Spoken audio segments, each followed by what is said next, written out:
Hello, everyone, and welcome to Overwatch TV, the home of Overwatch esports. I'm Apostle, and today I'll be conducting an interview with a star DPS from one of NA's fan favorite teams. I'm here with Reyzr from DhillDucks. Reyzr, how are you doing today? I'm not doing too bad. Pretty excited to. I love doing content, and the whole idea of everything sounds really cool to me. So I'm pretty excited to be here. Well, we are super glad to have you here. Obviously, you are a player that, even though you are on DhillDucks, you're actually a player that has some of the most experience among the teams from NA here. We've been around since Contenders, and you're still sticking around, still proving that you can hang with all these rookies and, be among the best of them. So the first thing I want to cover here is, can you tell us a bit about how Stage 2 went, and especially, managing to hang in there in promotion and relegation and keep your hold there on OWCS? Yeah. So originally when we were going through like Face It Masters into OWCS, we were already like in our Stage 2 Face It into Stage 2 OWCS. We were like, we're just playing for fun. We're a friend group of people. We're going to have a good time. And if we make it OWCS, that's just funny. And then we ended up making it. And we're like, okay, now what's the next funniest thing we could do is just kind of do whatever. We kind of played interesting comps.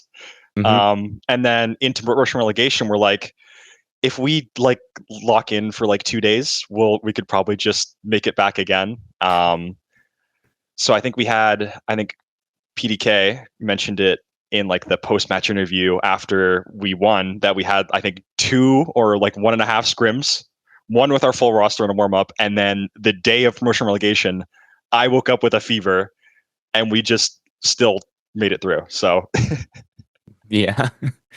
So in the lower bracket final there, we did see you guys play against Dreamland, and you guys ended up finding a 3-0 win there to actually qualify. But earlier, the result looked a little bit different. They actually knocked you out 3-2 earlier. So what was the difference between those two games, despite them happening so close together? Because we had a little bit more time, because they had to play the upper bracket match, we had me personally, I laid in my bed with a wet cloth on my head, but the rest of my team did a little more preparation on like what we wanted to do ban wise, map wise. And we came up with this funny joke because it happened last time in the first promotion relegation we qualified for, where we lost to someone map 5 and then we 3-0 swept them in the losers finals.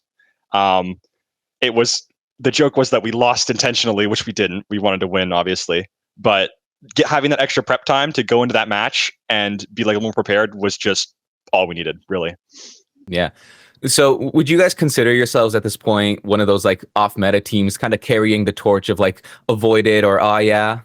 I think so. I think it mostly kind of, I mean, originally the whole idea of DhillDucks is we were playing in these random tournaments and we would come up with like really stupid comps, and we called it the comp sheet. So we had like, I don't even know, like I think we had one of our friends call it the Slender Man comp, and it was just Reaper, Sombra, Ball, Moira, Lucio, and I don't even know why it was called that. But then that kind of evolved into one of the main comps that we used to play, which was now dubbed Glitch Comp, which is Tracer, Sombra, Ball, Kiri, Moira, with like Sheldon, Red X being on Moira. So I guess off meta, yeah, I would say we kind of just do whatever we feel, kind of whatever works for us, because we're kind of just there to have some fun most of the time. Yeah, I mean, seems to be working so far. It's allowed you to keep your hold. So moving on and kind of taking a look at a bit more of the team in an overview sense. First thing I want to ask is, can you tell us a bit about the name DhillDucks? I know we've seen a lot of people have kind of questions about what does it mean exactly? Yeah, so I think the original idea we had like a couple random names. Some of them were like references to like, I think it was a Pokemon reference, and I think Red X and Baz were playing like on another team that had like a bird reference name on it, and we wanted to kind of keep that idea. And then there's this old Overwatch player, his name is Dylan, and for some reason Sheldon, who's kind of our Red X, is our main idea guy. He's like, what if we just be Dylan's Ducklings and we could be DhillDucks for short? And we're like, sure, who cares? I don't really care what we're going to play under. And then it's funny that that random idea now has become like this really big thing that we're kind of sticking with now.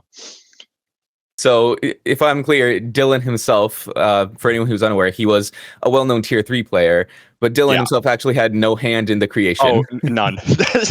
Okay. He was like in like a friend group with Baz and Red X and all of them. So Gotcha. I honestly think I wasn't there the day the name was made, and I kind of just like, we're gonna play. Like, it doesn't really matter to me. And then You rolled with it. Yeah, exactly. So obviously Ducks have, we can tell just from like the comps and stuff you're playing, it's a very different culture compared to like some of the more formal teams, we'll say. Yeah. So can you tell us a bit about what it's like inside the Ducks? Like, who's the main caller, who's responsible for ideas, and like kind of putting together everything you guys come up with? Yeah. So like in-game caller wise, it's kind of a free-for-all. We kind of just all are yelling. Like, I'm a really loud player. Baz is a really loud player. Formerly PDK, very loud, likes to talk, would basically command Philly and Redix around to speed him around on cast. And that was one of like the main reasons why we made it through push and relegation, was PDK on cast getting sped around pocketed. Kind of a free-for-all comms wise. And then for like our whole comp or whatever we decide to run, we kind of just like do what's fun. Like, there's no real like, if someone has a random idea, we'll write it down. Like, we'll have beam comp where if we see, like there's the classic Overwatch rock paper scissors where Monkey loses to Diva, Diva loses to Zarya, Monkey beats Zarya. So like what we would do is we would see them on Monkey, and we would go all the shotgun heroes. We would go like Hog, Reaper, Torb, just because it's funny to us. And then they would swap to Diva because we're on the shotgun characters. Like, we'll run back to spawn and we'll go beam comp. We'll go Zarya, Echo, Sim. And it's just like, just stupid stuff that we just thought was funny, basically, is our whole comp idea. So if I'm understanding correctly, you guys think that counter swapping is a viable strategy? Yes. Yeah. All right. Well, you kind of mentioned it here, talking about PDK. Obviously, he ended up getting poached by Sakura there in the offseason, from what we can see. How is that going to change things for you guys? I would like to say probably not as much. Like, PDK, such a good player, and he's so new. Like I think, remember they talked about, like, when we first made OWCS, they're talking about how the first tournament PDK played as a player was that Face It Masters with us, when we picked him up as a sub/manager originally, and then he started getting playtime, and then we made it through Face It, made it through Pro Relegation, and played that season. He's just like really, really up and coming. So I'm super happy, super proud of him that he's over on Sakura. But I think like mentality wise and playstyle wise, we're going to be the same. Juice, who we picked up, is another really good friend of ours, and I think the team dynamics going to be basically the same. You're not going to see much of a change here. Kind of one name being swapped out. Kind of looking at what we might be able to expect from Stage 3. Obviously, we're coming in with a new patch, the perk refreshes, and of course the new hero Wuyang. Do you think Wuyang has a place in the DhillDucks creative comps? That's actually a good idea. I don't think we have anything written down for him yet. And honestly, I don't think we've written down a lot for anything yet so far. But I think from what we've seen, it's kind of leaning towards a little more of a scrappy kind of playstyle wise meta, which is really good for us. So we'll wait and see. No plans with Wuyang yet, but I think he's going to be played. He's a good character. Gotcha. And when it comes to the perk changes, obviously, like I said, you're a player who's been around for a long time. You've seen a lot of different balance changes and stuff. So how do you feel these perks will be changing things for you in particular? For me specifically, in my role, not a lot changes. I'm buying the same things. Like Tracer, Genji, there's that new Genji perk where you get the melee on dash. I think it's still worse than the lifesteal one, but it's like I haven't tested it enough. Okay. Tracer, you're always buying the pack Tracer perk, and the recall perk are always going to be better than the other ones, no matter what. But in general, I think I really like the perk system. I think when it first came out, I was super iffy with it. I'm like, this is getting a little too MOBA-y for me. This is kind of feeling weird. But like overall, I think it was a really good change, and I think a lot of the perks, balancing wise, at least this patch, seem really cool, and I'm kind of excited to play it. For sure. Now, obviously, like we've kind of alluded to over the past stage and through Face It, you guys do kind of have a bit of a reputation as a team that doesn't scrim the most, doesn't have like the most structured kind of like coaching compared to like the partner teams, for example, right? Do you think you guys are seen as like underdogs or underestimated as a result of that? I think to a bit. I mean, coming in from Face It Masters, we were already the underdogs there. I think people didn't think we were going to make it through. Like, I think back when we were in Face It Masters, it was like Supernova, who were stuck in there just smurfing. And then at the time, I think it was Extinction. And we upset Extinction and then made it through, still qualified. I think more towards this stage. Last stage we won one map. This stage we're going to win at least two. But now I think it's kind of, we're going back to like Overwatch League Season 2, where Shanghai Dragons were 0-40, and the first people to lose to the Shanghai Dragons, that is going to be so funny. So when I was talking briefly before about we kind of do what's the funniest thing possible, getting a win, an actual series win, would be really funny. So for these other teams, it's not so much a matter of underestimating you, it's just desperately not wanting to be the first people to lose. Yeah, I think I'm not sure this is like hearsay. I'm pretty sure PDK told me that Lethal on GK were more scared of us than some of the other teams because they just didn't want to lose a map to us randomly or like have any of that happen. So that I mean, that kind of goes to show towards that question. Yeah, people's mentality towards us. Now, despite maybe not screaming the most for DhillDucks, a lot of you guys do have experience playing together in the collegiate scene of Overwatch in North America. So how does playing on DhillDucks kind of work for you guys alongside that collegiate experience and, of course, being students at the same time? Yeah, so originally it was only me and RedX who were like together at Collegiate, and now St. Clair, the school we're at, we picked up Juice. But originally before then, just with me and Sheldon, we kind of already had that like really good synergy, really good duo. We would say all the time we're the Shaq and Kobe.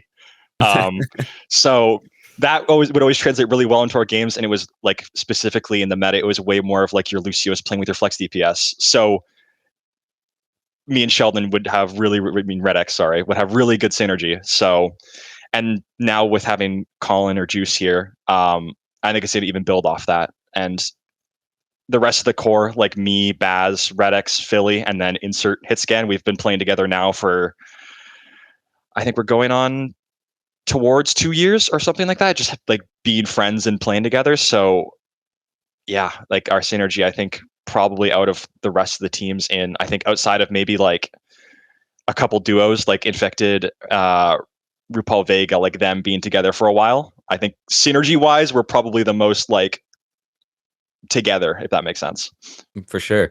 And I know we actually did see the DhillDucks posted on Twitter that you guys actually had a boot camp here prior to the stage starting, which is actually something that not a lot of teams can say outside of like a handful of the partners. So how was the boot camp experience for the Ducks there? Oh, it was great. I'm pretty sure I might have tweeted a stat sheet of what we did, and we actually honestly we had 2 scrims, and it was just because we were at our PC lab and we're like, it would be fun if we just had scrims and just hung out in person. So I wouldn't call it as much as a boot camp as I was just hanging out with my good friends and going out and having dinner and, you know, just being friends. But no, it was really cool to be able to just hang out with my entire team in person. I think kind of brought us together a little bit more, and we kind of just talked. We're like, you know what, we're going to just go into this and we're going to do the same exact thing, but we're going to try and win one this time. So for sure.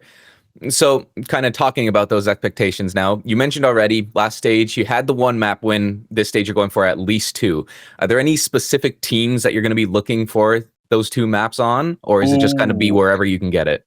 I think wherever we can get it, probably optimally. And I looked at like our schedule is pretty back heavy. I think our last 3 games are Liquid, GK, SSG. And then the weekend before those 3, we have Sakura, Supernova, which I think personally are probably the most winnable games, like outside of even just getting a map win. But I think even being able to take like a map or 2 off of some of the other teams, especially with how I think scrappy the meta is probably quite possible. For sure. Now, your first game up is actually versus Extinction, and this is a team that hasn't publicly revealed their roster yet, but for whatever you guys might be planning for, do you have any expectations against them in particular, given that they are going to be coming in with a bit of a different look than we saw in stage 2? Yeah, I think I know Extinction as a team, they really, really, really like prepping. So to prep for their ability to prep, we're not prepping. Okay. So what that means is if we don't know what we're going to do, how are they going to know? So we're going to come out of the gates probably doing some weird stuff they haven't seen before. And I think that's another one of the games that definitely is way more in our favor than some of the other ones, at least. Absolutely.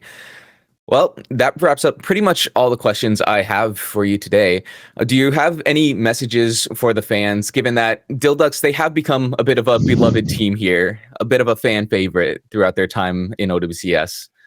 Honestly, nothing other than thank you. I think like when we kind of started it and we had like the whole idea of it, it wasn't ever going to be this big. And now I think we're at like 1,700 followers, I think, on our Twitter account, which is just completely stupid for being like this meme, whatever team. But like every single person on our team is so grateful for like all the like support we get and everyone being a fan and everyone, if we're not going to be the strongest team, they're still cheering for us. So we can be happy with that. So all I can really say is thank you.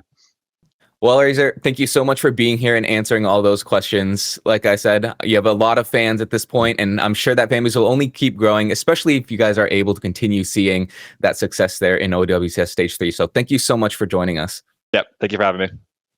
All right. So that wraps up our interview for today. Thank you all so much for watching. Make sure you follow DhillDucks and Reyzr on their socials so you can catch all their matches, since I'm sure they'll be showing us some great moments in Stage 3. And what better way to watch them than to make sure you can catch them live.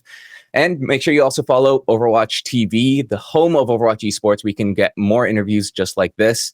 And you can get an inside look at what is happening for all your favorite teams. Thank you all so much for watching, and take care.